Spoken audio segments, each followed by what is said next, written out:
when you're dealing with a psychopath, if you just do these two things, and there's a whole long list I could give you, but if you just get these two right, you'll be good. You'll be good to go. So the first one is, I'm going to be more calm than that person in every interaction. Yeah. I will never escalate anything.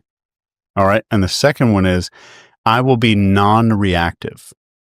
So even if they say something shocking, my eyebrows aren't going to go up. I'll say, oh yeah, okay, that makes sense. I will be as non-reactive as humanly possible. When you're looking at any conversation, even if it's not with a sociopath, the person reacting the least to the other person is in charge. So in that situation, and I encourage people all the time, never, ever, ever view the world in terms of hierarchy. It will make you fail every time because you're constantly worried about external validation. So the mistake you make in dealing with sociopaths, not you, but people, is, am I above them? Are they above me right now? Am I being subordinated? All of those. That's all concern for hierarchy, and we have to get rid of it. Am I calm? And am I the calmest person in the room? Am I non-reactive? This is all internal. I'm in control of me only. Yeah. And I'm only worried about those two things. I'm non-reactive because they feed on those emotional reactions. So they start to realize this fishing spot's not working. They're not going to bring their boat back there and keep fishing. Okay, but then how do you advise if you're in an organization or a team and it's going down like this person's directing it in a really destructive manner? Do you be seditious? Do you try to conspire with your workmates and expose them? Like, how would you? Okay, so you just taught me how to manage my own emotional. Let's talk about how to deal with them directly. Yeah. So they'll use something called FOG, F-O-G, and that stands for fear, obligation, and guilt. Fear, obligation, guilt. And you need to understand they'll typically have one primary currency when they deal with these things. It's either fear, obligation, or guilt. And when they use one of those, all you do is you take that technique they're using and pull it out and like, let me grab this light over here. I'm going to shine this light right on it and say, let's both look at this together. So once you bring something into the sunlight, it's a disinfectant. It takes a lot of the power, like 90% of the power away from it. So let's say like you're using a guilt tactic on me and you're the sociopath, just for this pretend example. I might say something like, Adam, I can tell that it sounds like you're very passionate about this, but I could be totally wrong, and I probably am, but it sounds like you're wanting me to feel guilty for not helping you with that report. And I know that's probably not your intent. So I really want them to know that I know exactly what you're doing. And maybe I heard that wrong, but I'm still pulling that thing out. And I want them to know that here's what you're doing and I see it. Maybe other people see it. So any of those techniques you hear is, maybe I read this wrong. It sounded to me, and I could be wrong, that you wanted to do, or you wanted me to feel X, Y, or Z. And I don't think you intended that at all, but that's just how it sounded for a second. The second is the 3-second rule. Anytime they speak to you, pause to think about what they say for 3 seconds, not as a tactic. If you do the 3-second thing as a tactic to like win over somebody, it's going to look weird and awkward. If you do it to consciously think about and consider what they just said, use that time instead of weaponizing that time to think about what they said before you respond. And that is absolutely powerful when you're dealing with these people. The final one is, the final one I'll talk about here, when they say something that's like gaslighting, manipulative, maybe using fear and obligation together, they're kind of like in this really run-on sentence, which you typically hear, especially with gaslighters, a very run-on sentence. Ask them to repeat it. So the more they repeat it, they have to go back and gaslight again. Yes. Ask them to do it again. So they are having to put their thing out there where you get to hear every word again, and they've got to make it a lot more public. So they're not just brushing over a bunch of stuff. Would you say that if you're a newer person in an organization and the sociopath has the hierarchical power over you within the institution, they're your boss or in a superior in some way, like, is there any point in bringing it up, or just protect yourself, get your credits, get your paycheck, and then when you're ready to make the move, step out of that company? Like how much would you advise a young person getting into like the professional space to take the sociopath on? I would never take them on. I'd work with them. So essentially you become Dwight Schrute in that situation. But you kind of go up and you still do those things. You're like, well, maybe I'm hearing this completely wrong. I know you've managed a lot of people. You want to help them to feel important. Yeah. You've been in a leadership position for a long time. So I'm sure you didn't mean this, but maybe I heard this wrong, but it sounded like X, Y, and Z. Yeah. So it's a compliment, call out the technique. Compliment, call out technique. And what's the likelihood that the sociopath is going to identify as you're the one person that's not, that's essentially calling bullshit in some kind of way, and they're going to get forced out? Like, one of two things will happen. Number one, they'll say, I need to use, this person's less manipulatable, which means you're also not going to get as many rewards. Mm-hmm. Number two is, I need to be more covert with this person. So I need to try different tactics. And if they view it as a game, then they'll just be more covert. Yeah. What's the, I guess being in the military, you might have dealt with this. What's the longest you've kind of been able to hang in there with a sociopathic boss or colleague? Well, the thing in the military, you don't choose your boss. Yeah. And you can't choose your subordinates. They're chosen for you. Right. And you can't fire people. So you've got to train them and make them better. So I've had sociopaths above me and working for me before. And it's a challenge. And the longest I've gone, and you just have to deal with it. And so the way that I've dealt with it is to send messages through people to that person as much as I possibly could. Everything was written on email. If they had a conversation with me, I would write them a follow-up email later of everything that we talked about. So they know everything they say. And even if it was mundane, they said, hand me that water bottle over there, and then we're going to meet next Tuesday. I would write them a follow-up email. Hey, glad I was able to get that water for you. We have this meeting next Tuesday. So their brain starts learning everything that I do with this person is going to be on record. Yeah. So it's a very covert, subtle way of putting them on notice. And how set, I guess let's deal with sociopaths first, because we know more sociopaths. We probably interact and deal with more sociopaths. How set is the sociopathic brain? Can they unlearn that? Can they become present, comfortable, empathetic? No, absolutely not. Wow. So when a sociopath goes to therapy, they learn masking techniques. Here's how to ask questions that sound empathetic. Okay. Here's how to make conversation. It's typically there are some research projects underway right now that are exploring guided laser modifications to the amygdala. So these people will have misshapen or different volume of amygdala than normal people. So they're doing some studies on it, maybe that we can cure it by changing the physiology instead of the psychology. Wow. And how about with because I know you're adept with some psychedelics and so forth. Any evidence that the sociopathic tendencies get mitigated through psychedelic experiences? I haven't seen any research. My personal opinion, just as a neuro dude, is that I think there's a very good chance that if you get a high dose, like 5 grams plus of psilocybin or something, that these people could get their first ever feeling of empathy. Not that it's going to permanently install it, but now they have a reference point. They finally get to see what everyone else feels, because every sociopath thinks everyone's like them. They don't think that you're manipulatable and you're not like them at all. They think the world is just all lies and trickery. Yeah. So they finally get that first feeling of like, oh my God, when I saw my girlfriend in college cry, this is why she cried. So they finally get to get that taste, and that's their first one. And then a couple months later, you do another one. I think that could be transformational for them. Yeah. I really do. Okay.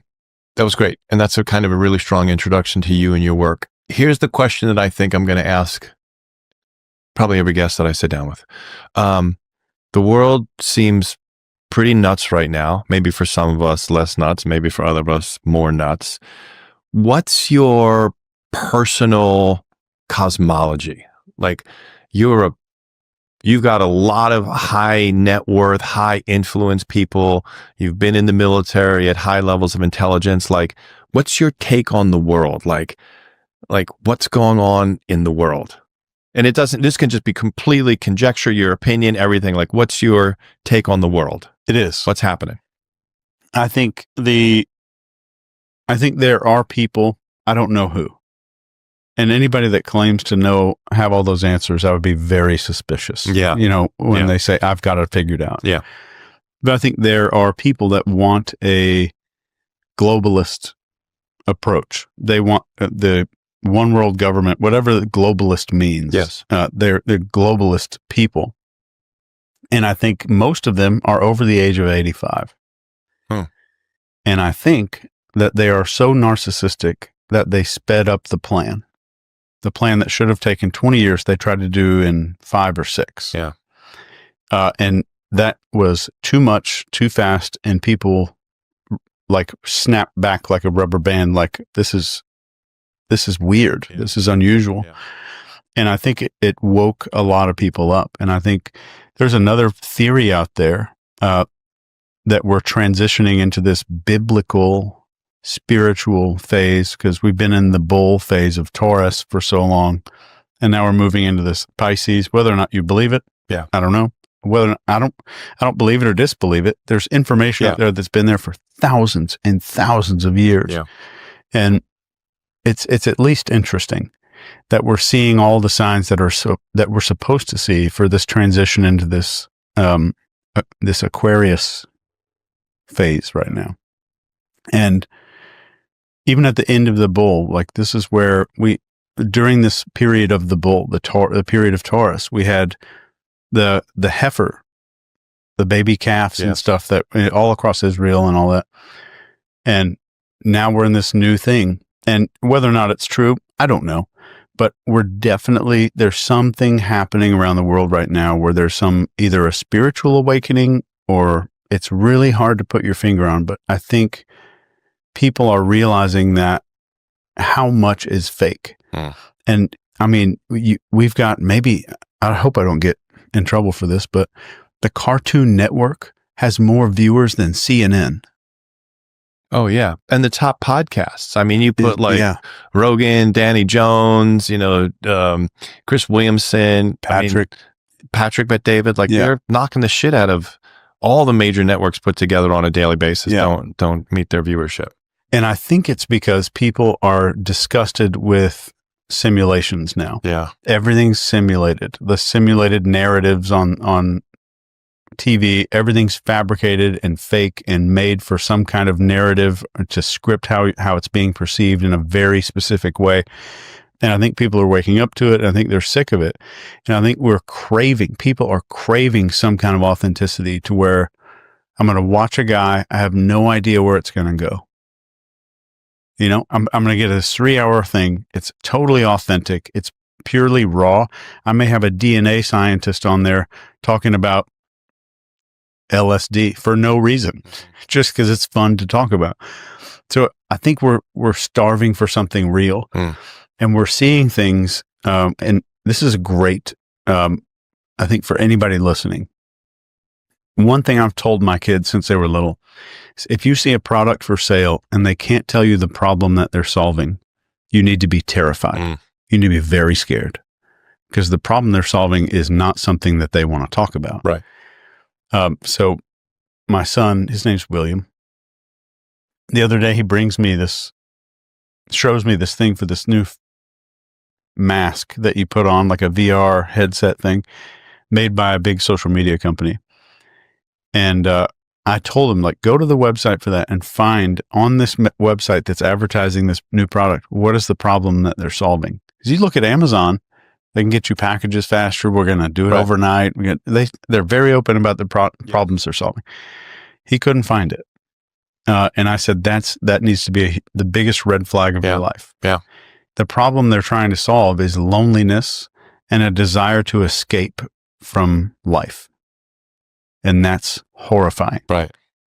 And it's an anesthetic. So they're not selling some productive VR goggles. Right. They're selling anesthetic. Right. Which is sad. That's a good piece of wisdom for a young person, because then they can discover it on their own as well, come to the realization, which is important. You know, it's interesting that you mentioned about this craving of authenticity, because like with music, particularly with my 16-year-old, who, like 13, it was, you know, what I call mumble rap and what's the when they run somebody's voice through the auto-tune, you know, it's like mumble rap and auto-tune. But now that like 15, 16, it's like Noah Kahan, Zach Bryan, like the music is like pure singer-songwriter, authenticity. So there's this interesting thing. And also, like, what's awesome, both my boys are kind of jocks, all right? One's like football, basketball, the other's high-level soccer. But the jock kids, like in this day and age, like they're really nice kids. Like the whole, like maybe when we were kids, like the jock bullying and all stuff like that's kind of been blasted out of them. But the other thing is that they don't want anything to do with like wokeism, inauthenticity. They're ruthless on each other in the way they take the piss out of each other and joke and tease.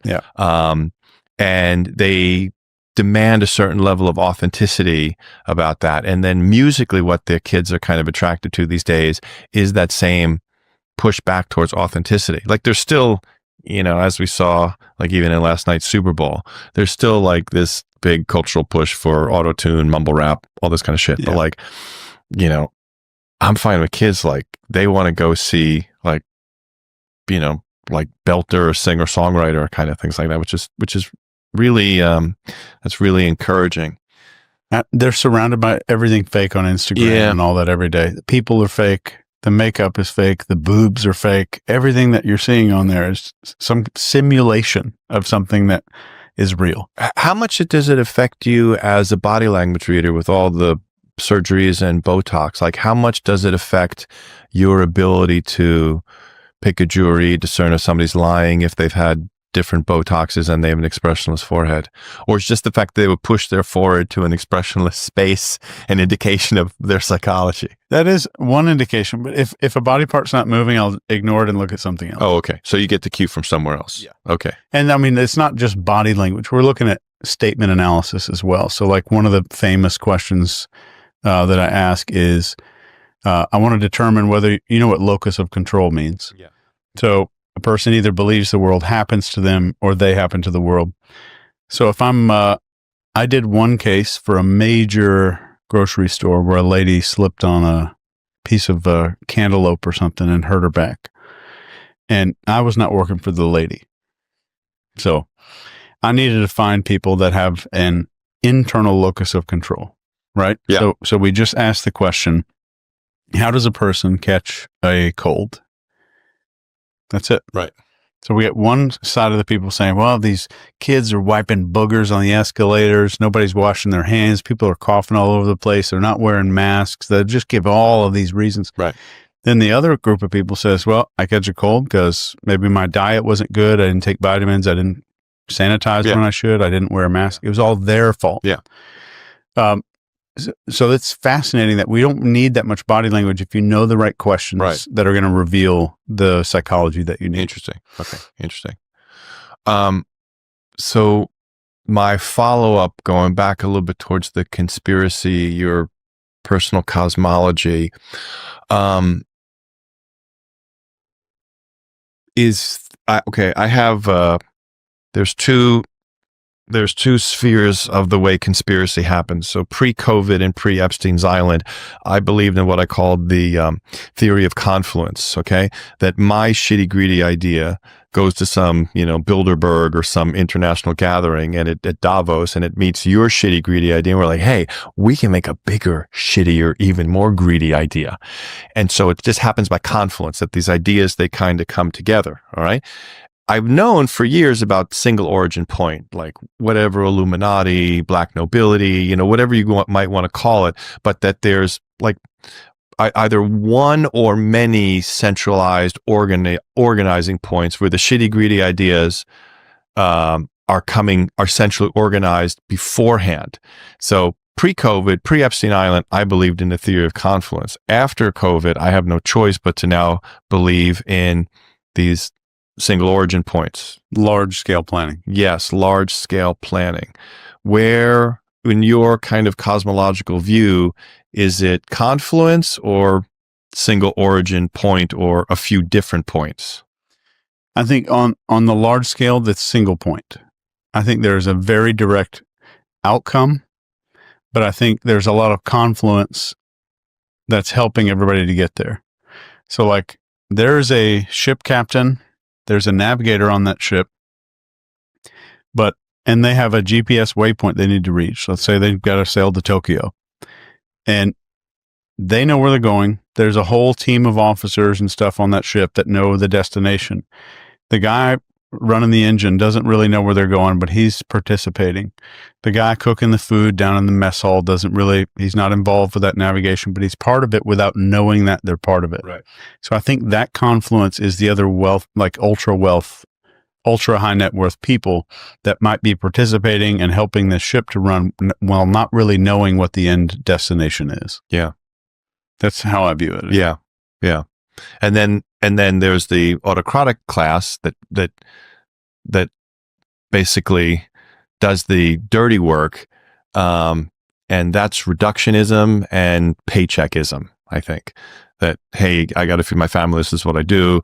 I'm just doing this one little single part. I'm not the guy making the plan. I'm just the guy following this little part. So I think they work in conjunction with one another, which is what's so interesting about what Trump's doing right now, which we were speaking a little bit on the way out over here, is that he's literally isolating the head of the snake and de-incentivizing the financial autocratic class that's underneath it, saying, hey, maybe you might get investigated. Maybe you were involved in some pretty bad shit. Here's an 8-month buyout, and we're probably going to look the other way. Or if you're sticking with this job, you better be squeaky clean, or you're going to take the heat for the direction that you were taken from above. So there's some real 5th generation warfare going on right now, some 9-dimension chess. It's fascinating. As a parent, it's really exhausting. And it's not left and right. No. That's the ultimate deception, is that people will say, these are the Democrats doing this. These are the far right Republicans doing this crazy stuff. And I was just on a podcast a couple days ago talking about PSYOPs. And if you watch just what happened when Trump and Elon go into the U.S. aid building, there's two people to pay attention to, two types. One type of person is going to be very violently yelling and screaming and protesting against them doing this and going out to stop these crazy things that they're stopping. Then that's mostly people that are on the left. Mm-hmm. But there's another group of people on the right that became very, very silent very quickly. So who became loud and who got really quiet? So it's not a left and right issue by any means. It's just corruption. Yeah. And corruption is not a partisan issue. No. It's both sides of the aisle. And we need to clean it out on both sides. And you may not be, I'm not the biggest fan of Trump. He's not my favorite person in the world. But if I'm going under heart surgery, I want a psychopath. I want a narcissist. I want a person that cares about the results and doesn't care about me. They care about just getting the result. Of course they care about me, but they're not going to be in there hyperventilating. They're not going to be freaking out. They're not going to be overwhelmed by emotion if the surgery, something goes wrong and they've got to do some bypass thing or the power in the hospital goes out and he's got to use a handsaw. I want that guy. I want that guy with no emotion who's just said, I'm the best surgeon in the world. I'm going to do this. He didn't care about Chase Hughes. Right. He cares about his numbers and his stats. Right. I want that guy. So I'm not inviting him to my house. Yeah. But he can cut me open. I know that you do some political advisory work and coaching, so I don't want to lead you anywhere that you're not comfortable, but like, what's your body language? What's your psychological behavioral take on, let's just do, because they're the two most influential right now, let's just do Trump and Musk. Yeah. What's your take on those guys? Because I'm so confused. I mean, I love a lot of the things that are happening right now, but there's other things that seem to be happening, like, I love the momentum and push for truth and getting it all exposed out there. I don't necessarily love that it's all getting narrowed down and filtered through X and filtered through Starlink, because then there's another singular point of control that can be completely corrupted. Yeah. So I don't know, savior or antichrist? Like, what's your take on these two guys, if you're comfortable with it? Because I know you might have some professional relationships there. That's all right. I think both of them. If the two things I look at with a politician is passion and purpose, those two things. So, what are they most passionate about? And with some politicians, you have no idea. You don't know what they're passionate about. They'll go to one city and say one thing and use a certain accent. Yeah. Their whole entire personality, like a sociopath, will completely change when they go to that next city. Yeah. But I think if passion and purpose is clear, like it was for JFK, and JFK had the clearest passion, the clearest purpose. He communicated his plans in advance and wanted to execute on everything that he said. I love any politician that has clear passion and purpose, because they're going to be authentic. And I think that's one of the reasons. Same thing with Joe Rogan, is that Trump is real. Yeah. It's not scripted. Yeah. He's not going off cue cards. He walked onto the Joe Rogan podcast. There's no notes. Right. He didn't bring an iPad. He didn't put questions ahead in advance. He didn't demand to see the video. And even you can listen to Joe talk about it. He said, like, he slid this release across the table. Trump didn't read it. Just, whatever, release whatever you want. And that's what people are craving. And I think we're so disgusted with fake stuff that's why he won that election. Yep.